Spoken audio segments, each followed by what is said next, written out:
Welcome to the Braver Angels podcast, a new way of talking politics. I'm your host, April Lawson Cornfield.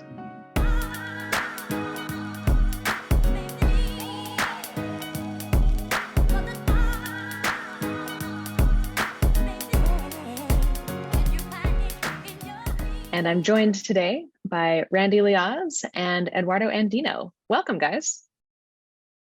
Hey, great to be here. Thanks for having us. Yeah, totally.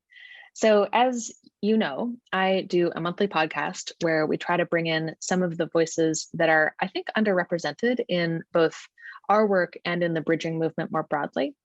And so today's focus will be on religion. And actually, it's interesting because I think, and this is just anecdotal, but I think that there actually is a fair bit of, we do have a lot of religious people in this work, but at least in my experience, it's hidden. It's people don't, although faith may motivate them, they don't necessarily talk about that, lead with that, have that be public in any way. And so I think it'll be interesting to have a conversation about how our respective faith and faith traditions relate to our work and our lives. And so why don't we start with just some simple introduction. So you both, or all three of us, are really very involved with Braver Angels. And so if you would share a little bit about just your work with Braver Angels, and then also give us a little bit of insight into your sort of background with regard to religion and where you are today on that. And Eduardo, I will start with you. All right, sure. Well, I'm the Chief Development Officer at Braver Angels, which means that I lead the fundraising team. So I've had a great time, helping to bring in the dough and trying to help as well all the different teams that obviously need funding to help scale and think through their own work and their enterprises. So I'm coming here from having worked at First Things, which is a journal of religion and public life. In the Braver Angel spectrum, it might be labeled as a socially conservative. And so by way of background of getting there, I grew up in a largely Puerto Rican background family in New York.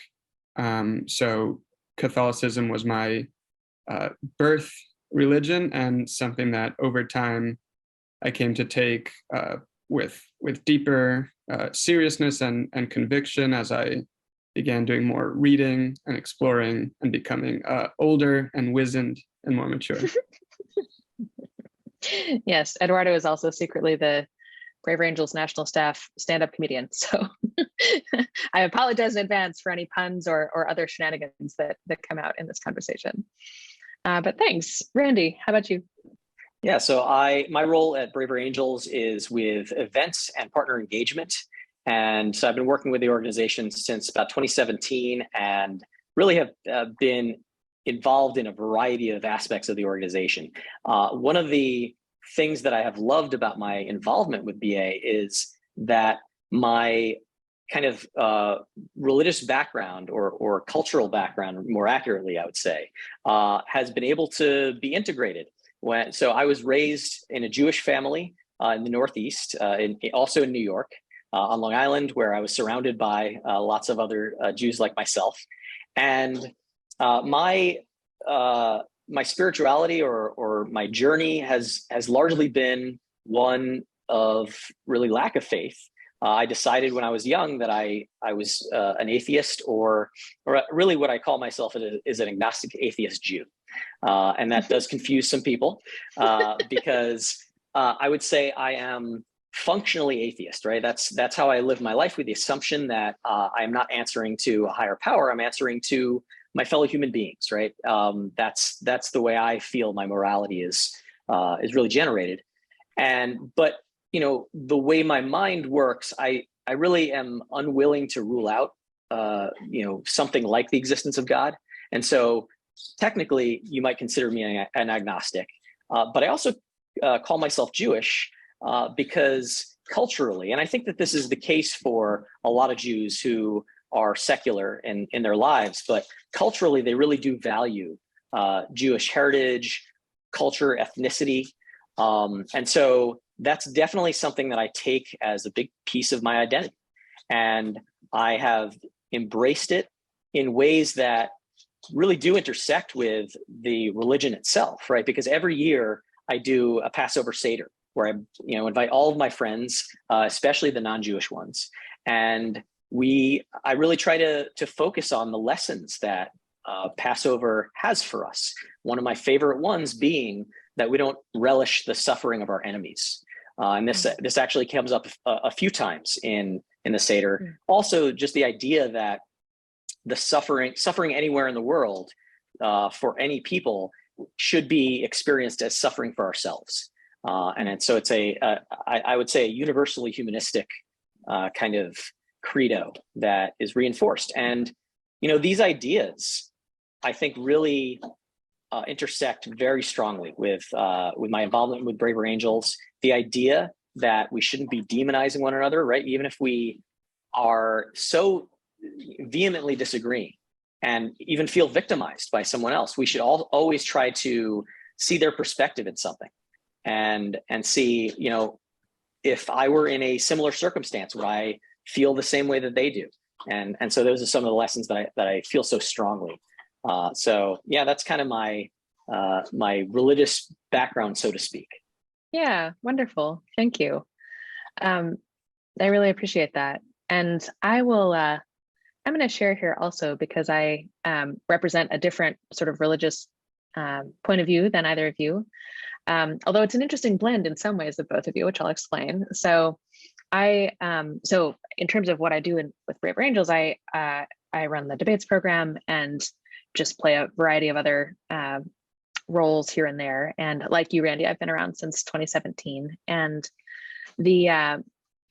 my faith journey and the way that I'm involved with Braver Angels intersect a lot, in the sense that when I was about 19, I discovered conservatism, a kind of conservatism I like, and began to be more open to faith sort of at the same time. And both of those issues have been complex because neither one worked very well in my family. I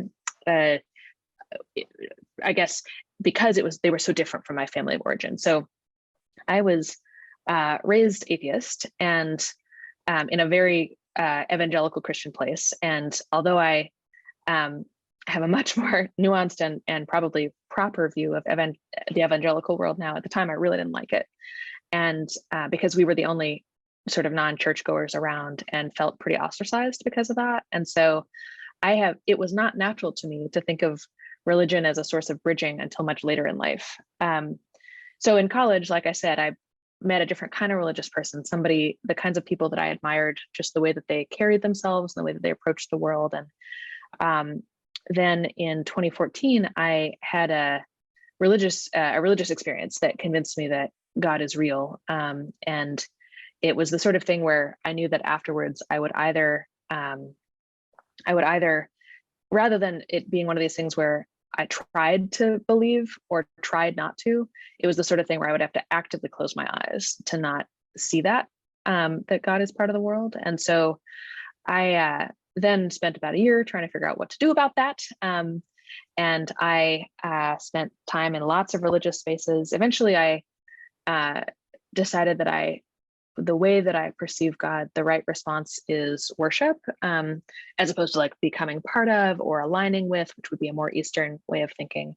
And I actually, the first place I went after that was, I had a close friend who was a modern Orthodox Jew. And so I spent a year going to Orthodox Jewish shul and keeping Shabbat and all of those things, and totally loved it. So that was my journey through your world, Randy. And then a lot of things happened, but ultimately I felt like Judaism, and people will argue with me on this, but it felt to me like Judaism is a religion for a people group, and that I just wasn't one of the people group. And therefore that I guess maybe I didn't want to feel like an outsider for the rest of my days. And so then I went to Christianity, which I had kind of avoided because I hadn't had such positive experiences growing up. And I've wandered around a lot. Catholicism, Eduardo, I admire deeply, but there are so many, for somebody like me who comes from a sort of secular background, there's so many propositions that I find hard to believe, like the bodily assumption of Mary and papal infallibility and all of that, Catholicism is the religion of my historical family, but I have not really, it's a lot. And so these days I go to a Black Baptist church and love it to pieces. And so I'm here to represent Protestantism, I guess, although I'm, as you can tell from my background, it's kind of a weird variety of that meandered along lots of different places. So let's talk, Randy. I liked you sort of just began to get us into this. Like, how does that, you spoke to how that relates to your work within Braver Angels and sort of how that, it sort of flows naturally from that. And so, Eduardo, I'd like to know, would you say, I think I've heard you say things like this, but would you say that your work with Braver Angels is at least partially rooted in your sort of Catholic understanding of the world, or your understanding of what your place is in the world? If so, tell us more about that. If not, why not? So yeah, how does your work relate to your faith? Yeah, I think so. The word Catholic, where it comes from, is the ancient Greek, right? Kata tu holu, which, if you're a Roman Latin speaker and you try to say that, it comes out Catholicus. Right? Oh, really? And, Huh. and so it's from the Greek kata tu holu, which means according to the whole, right? In other words, universal. So the Catholic Church is that. What that means is the universal church, and so obviously, what that means in one sense is the common Christian conviction that this is a faith with something to say to the whole world, right? Go forth and make disciples of all nations. But I think another side of that understanding is, on the philosophical side, there's this whole idea of faith and reason, and that ultimately, from the Catholic point of view, these are not sort of separate and divided, but they're just kind of two different lenses of a set of glasses by which you look at the world. So the lens of faith gives you certain propositions that God has revealed to us, and reason gives you a set of propositions that, by looking at the world or by logic or by that thinking, you can come to that set of propositions. But they're all part of one true nature of the universe, right? Truth is ultimately just statements about reality. Reality is one. Therefore, whether you get truth from a revelation or from reason, it's all describing one same reality.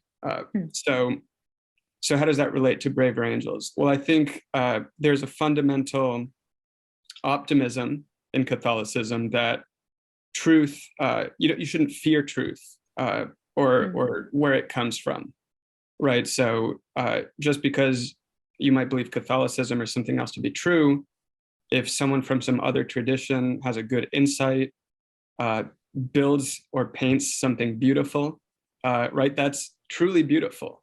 It's truly good. It's truly true, even if it comes from somewhere else. And there's no, you really shouldn't fear that or think it threatens in any way what you believe to be true.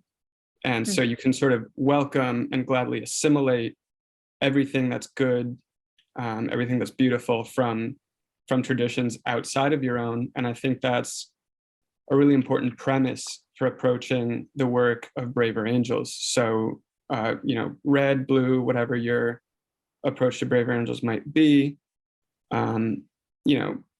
you might never be convinced of what someone else is arguing in a debate or one-on-one conversation or whatever it is, but you can approach without fear, or without feeling threatened by what they're saying, and think, well, there must be some kernel of truth to what they're saying, otherwise they wouldn't hold it. So what's kind of that thing that is motivating them to see things this way? What's that thing that's motivating them to come to this conclusion? And can we discover something positive by looking more closely at that, maybe that initial premise? They might only have 5% truth in everything they said, but what can we work with that kernel and develop some common understanding, and be mutually enriched from going from there, and not having fear in your approach to difference. I like that a lot. The idea that that we need not fear. I wouldn't have. This is what I like about these conversations. Is I always learn things. Like I wouldn't have thought of that as coming from Catholicism per se, but I believe you and I hear it, and it's powerful. Randy, so you've said a little bit about this, but I'd love to hear one of the reasons that when I was thinking about who could represent the Jewish perspective well here, that I thought of you is because you run Braver Seders every year. And so that's sort of a practical application of this. And I was wondering if you could tell us a little bit about that, like why you do it, why, and sort of what those conversations feel like, and how that, of course, relates to Judaism, Braver Angels, all that stuff. Yeah, well, so it actually started with a tradition that I kicked off with one of my good friends when I was living in Michigan. She had grown up in the same community. We went to high school together, and she is Taiwanese background, but she always loved Jewish culture, and she loved seders and matzo ball soup and all this stuff. And so we said, hey, why don't we throw a seder? And it began a tradition that has been pretty much unbroken, even through the pandemic. And actually, that's where Braver Angels enters the story, because in 2020, when I realized that I couldn't gather people for a Seder, I said, okay, well, at that point, I was actually leading our transition from in-person events to online, especially for workshops. And, I said, let's make this an online thing. And I knew that there were several people within Braver Angels who were Jewish, and we had kind of that cultural connection. And so I assembled some of them and said, this would be just a great thing to do, because I so strongly feel those connections between the ideas that I've been talking about for years in my Seders and the work that I do with Braver Angels. And people got really excited about that. We did a really blowout one last year where even Peter Yarrow joined us and sang songs on it. And yeah, it was incredible. And we made it essentially an interfaith event where people from different faith traditions actually spoke about their experiences with Passover and the ideas presented there. And it was just so rewarding. So so that has been a constant presence in my life for a couple decades now. And it has really helped to, I guess, reorient my relationship with religion in general. I used to be someone who, as an atheist, believed, people think of atheist thinkers like Sam Harris, Richard Dawkins, as tending to be pretty strident with their beliefs and dismissive of religious folks, that asserting that religion has been a net negative in the world. And I did believe that for a long time. And in recent years, my attitude has been changing. It's been adjusting. I think Braver Angels has been a big part of that, because I've been able to be exposed to folks who have a different approach to their faith, and seen what a positive it can be in many people's lives. But also, I have to credit my best friend and former roommate, who is an academic. She's taught philosophy for many years, and she considers herself an atheist, but called herself a Christian because she loves the philosophy of Christ. And it kind of reframed things for me. And I started to think about religion in terms of the underpinning philosophy that runs through it. I think that all the world's great religions have a very similar underpinning, that it is about human connection. It's about the wholeness. And I've mentioned several times that I officiate weddings. When I officiate one for a religious couple, the way that I'm able to connect with them most effectively is with the idea that God is love. And if I think of it that way, it may be a very different conception from perhaps the two of you, that you may have about the real manifestation of God in the world. But I think it's something that is accessible to people, that idea. And it has seemed to be appealing, and it's an idea that I keep coming back to.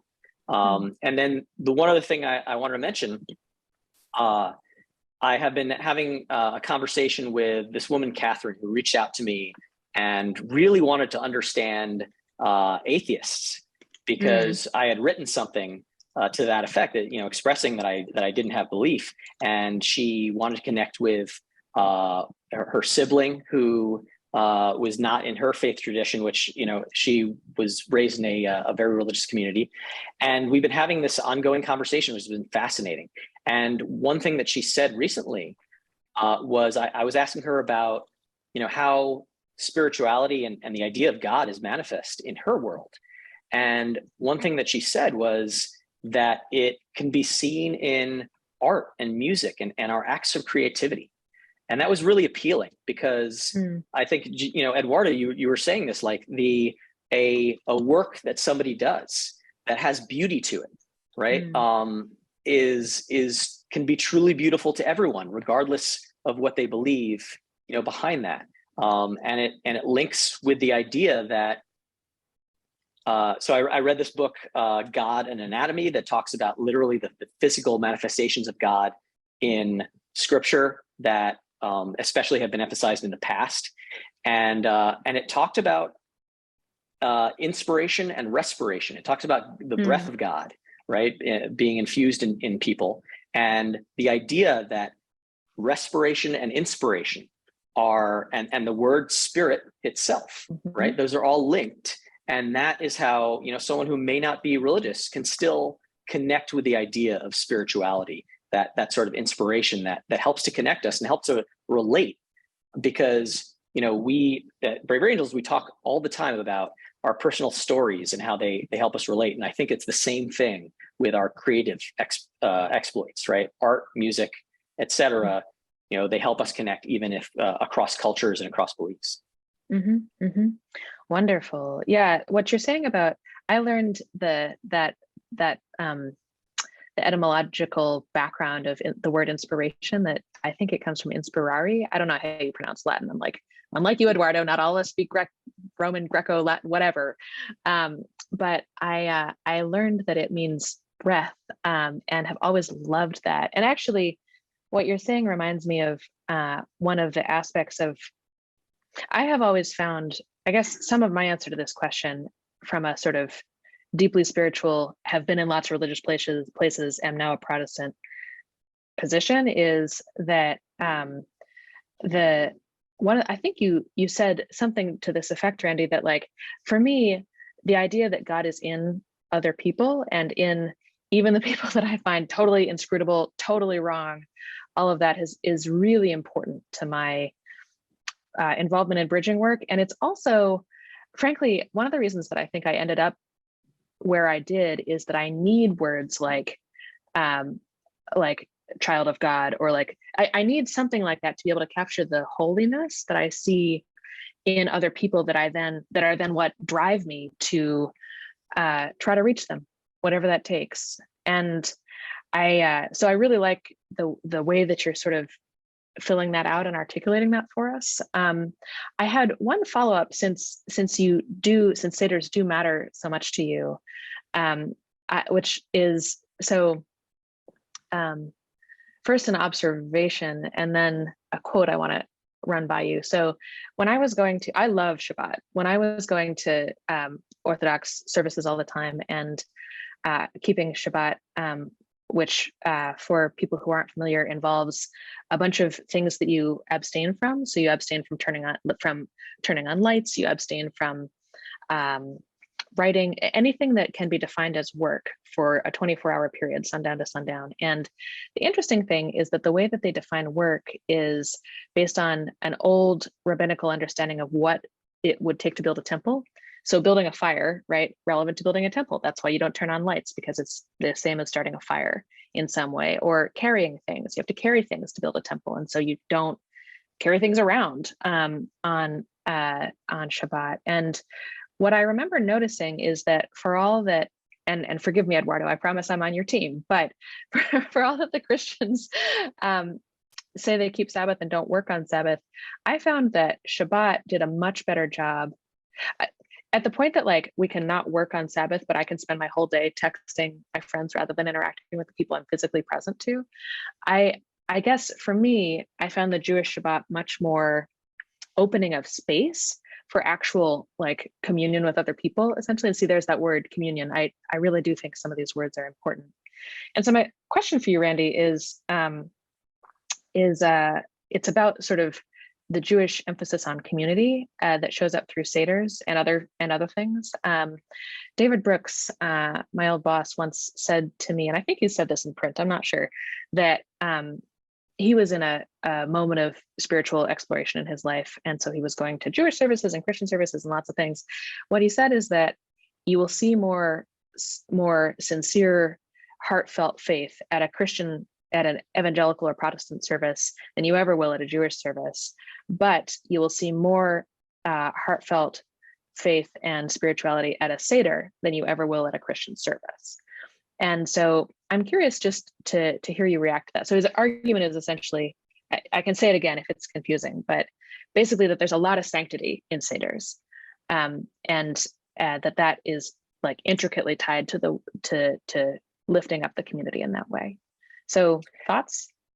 Yeah, one of the through lines that I mean, the Seder helps tie together for Jews in general is that the act of the Seder is a way of perpetuating culture.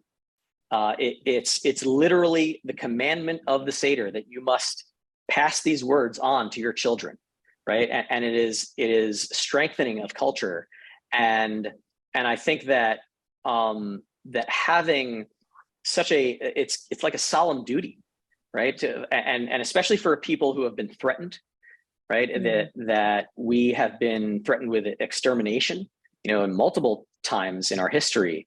And the survival of the Jewish people is kind of a remarkable story, right? And one of resilience and the strength that a culture can lend to one as one is navigating the world and trying to hold on to your identity and retain a piece of where you came from, and I think that is it's so fascinating to me, and it ties in also with the idea, that I've been talking a lot about this lately, especially with Catherine, the thought that ritual is so important for human culture, right?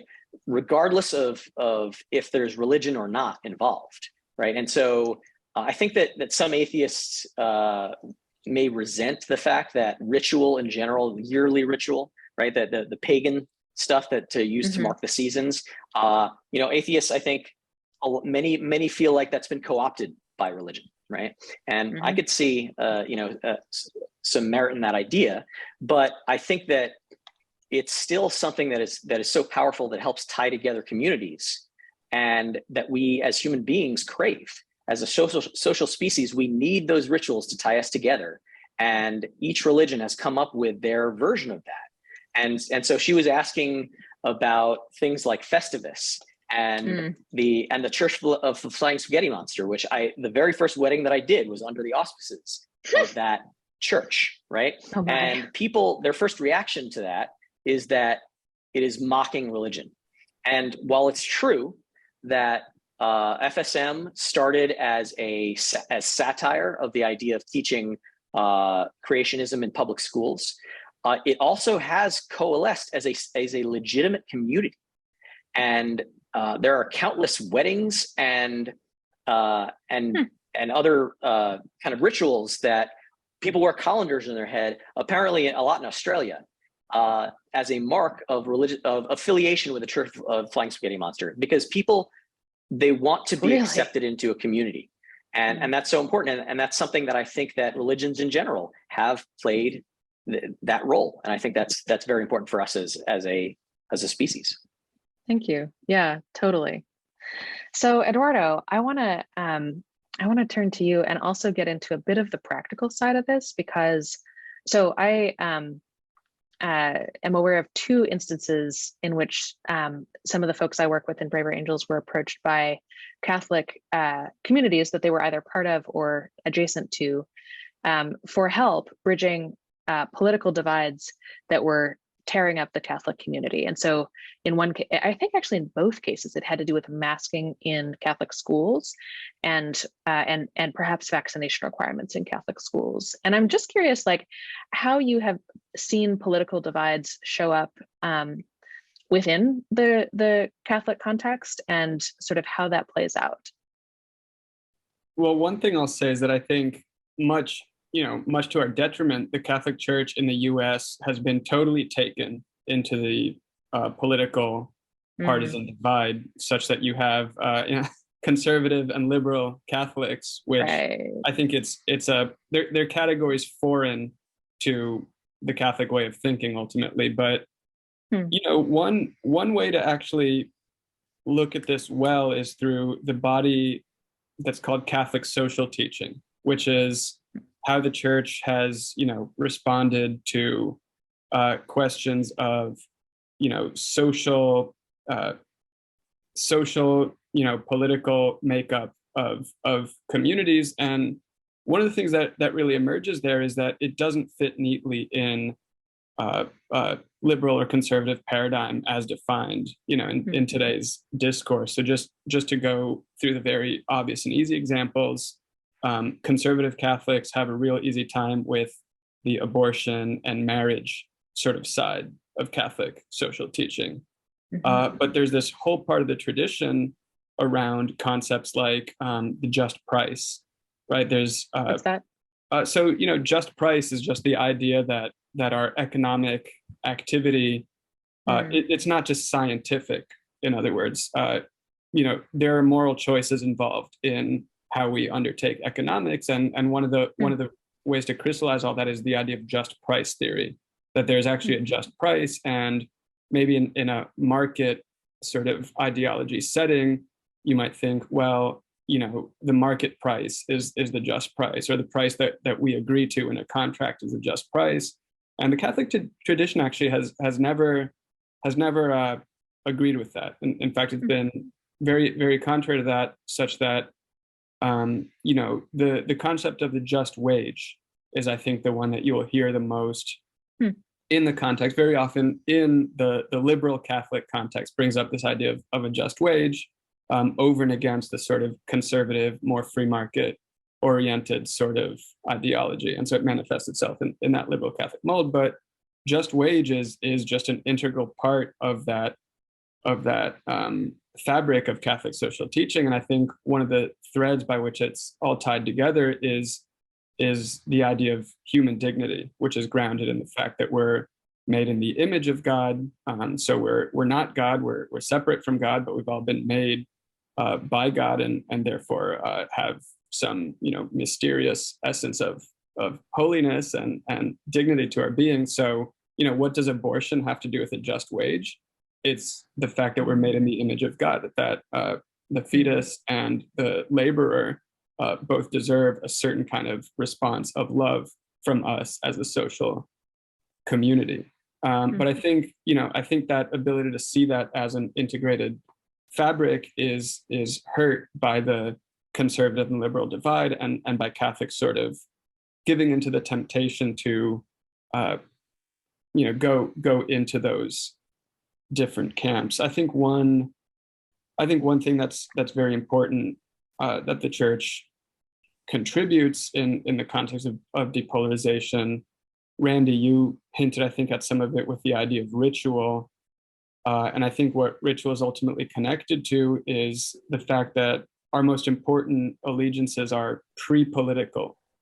So in other words, we get involved in the life of politics, we get involved in the life of work, we get involved in the life of the society for most of our lives, right? We're political animals, we're working animals, we have to earn our keep, engage in society. But the Sabbath, the purpose of the Sabbath day is that it's a reminder that ultimately our highest purpose is pre-political, and once a week for the Lord's Day, we set aside all of the temporal affairs and concerns, and we say, all right, enough, now the important things, right? And so I think what's invaluable that the church can contribute in polarization is there are more important things than politics.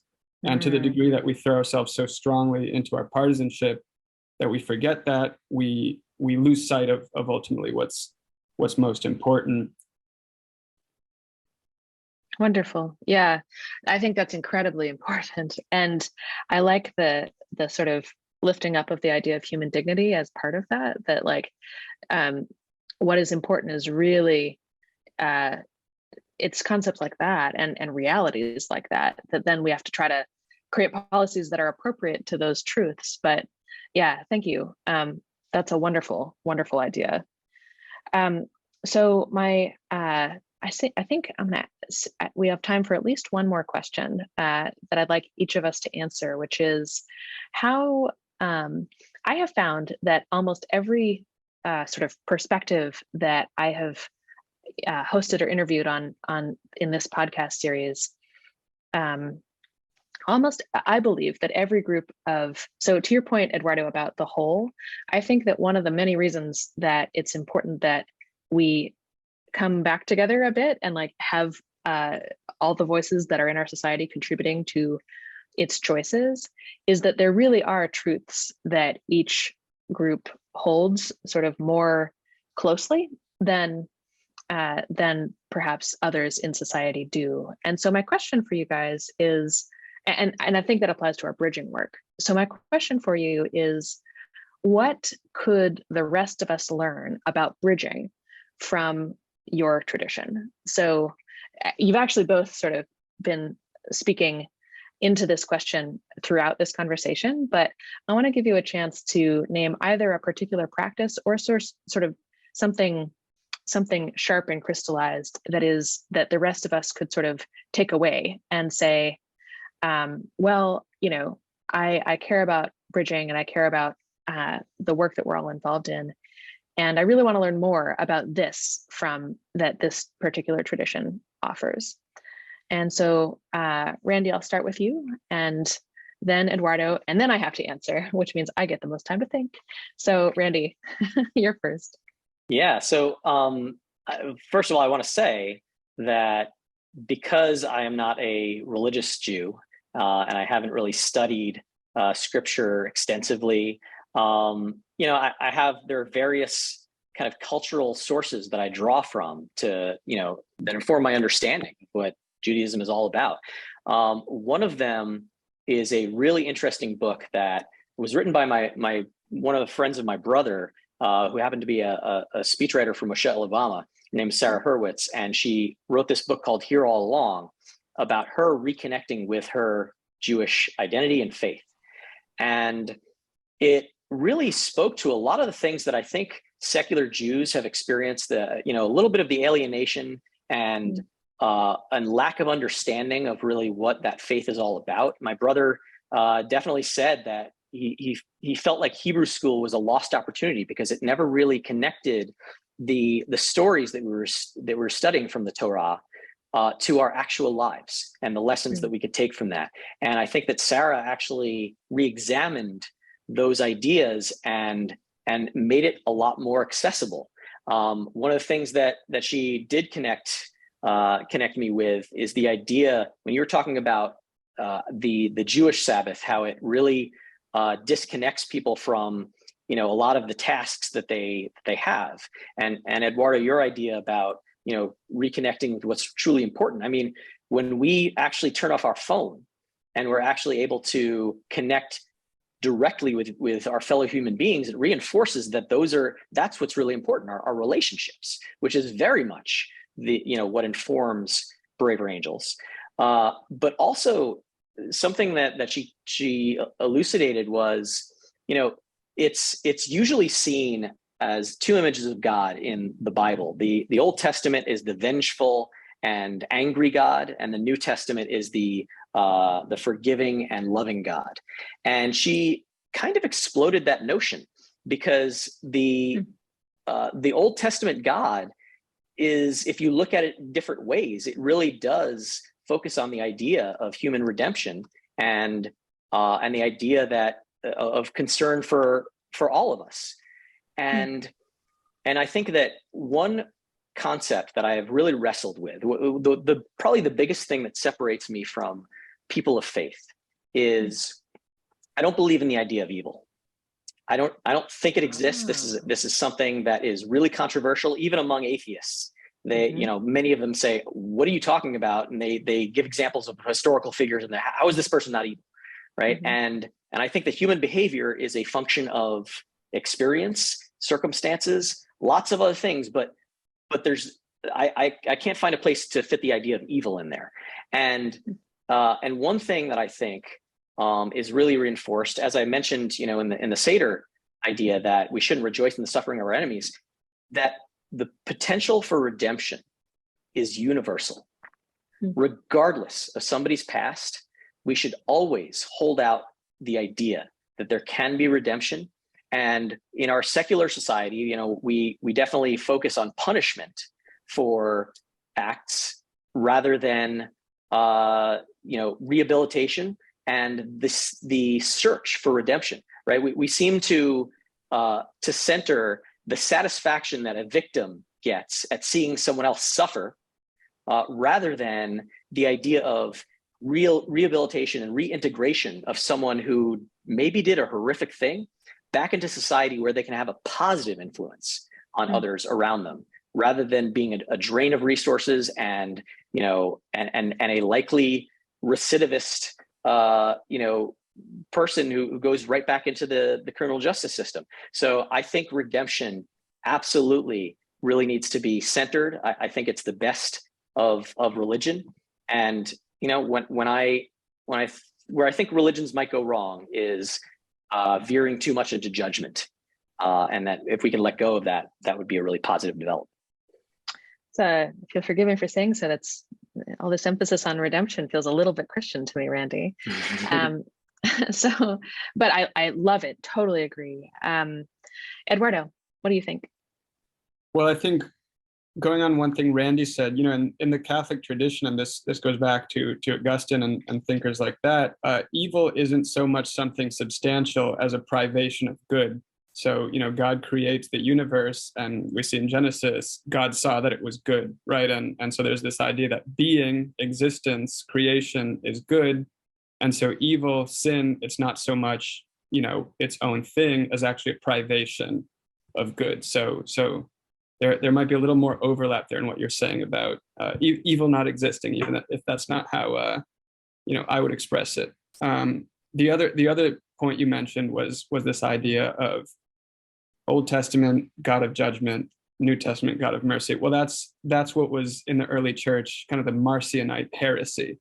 So, this idea that the God of Israel was not the God of Jesus Christ. So, one way to think about that is, if Christianity is true, Judaism is true, right? Because Christianity, ultimately Christ, emerges from the context of the God of Israel, and not as something separate or competing from that. And what that reminds us of is that in Christianity, there's sort of a divine plan, right? For the universe, for redemption, which we've been talking about.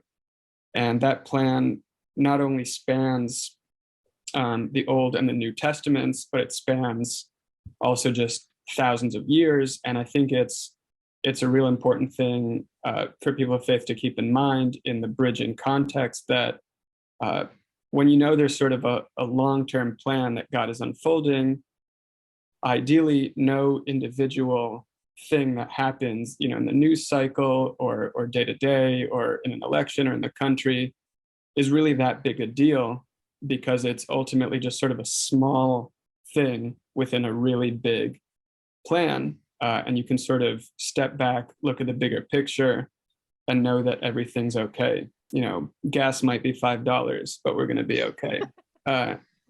And another aspect of that, I think specifically within Catholicism, there's just very much a tradition of thought, of prayer, of ways of approaching social organization both within the church and without it, such that there can be a certain ability to inoculate yourself against fashions, fads, trends, and ideologies, because you have centuries and millennia of thinking that have, time and again answered some of these temptations to go down certain ideological paths. And I think that's indispensable for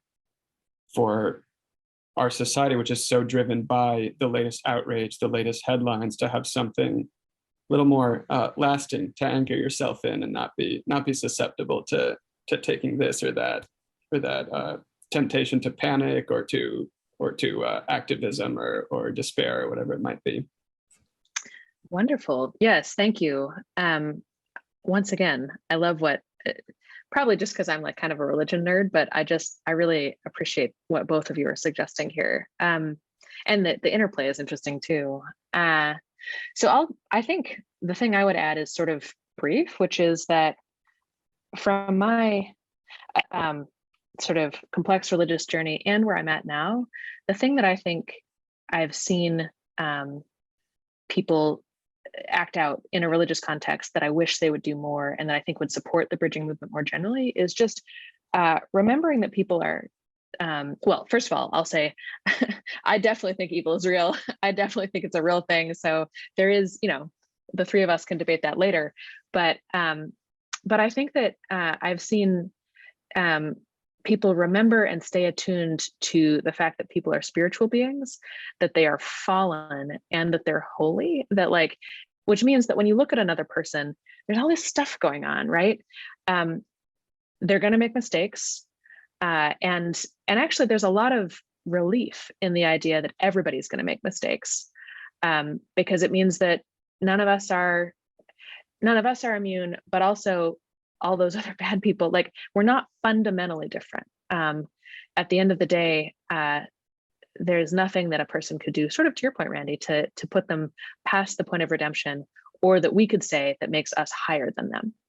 So the universality of that, I think, is something that we could all, that the bridging space and really just modern thought and modern culture would do well to absorb more deeply.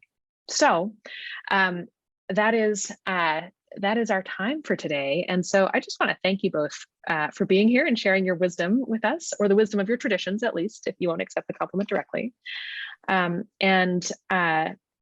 I just want to remind our viewers, who, as we know, come from all walks of life, to, if you like what you're here today, if you liked it, like us, subscribe, do all of those things, and stay with us. And for anyone who's new, we cannot do this without you. The only way that we will succeed in our efforts, I know that God has a plan, Eduardo, and maybe it'll all work out, but I think that the way it works out is that people, we all do this together. And so if you're not already a member of Braver Angels, go to our website, braverangels.org, and sign up to be part of what I do actually believe is God's work.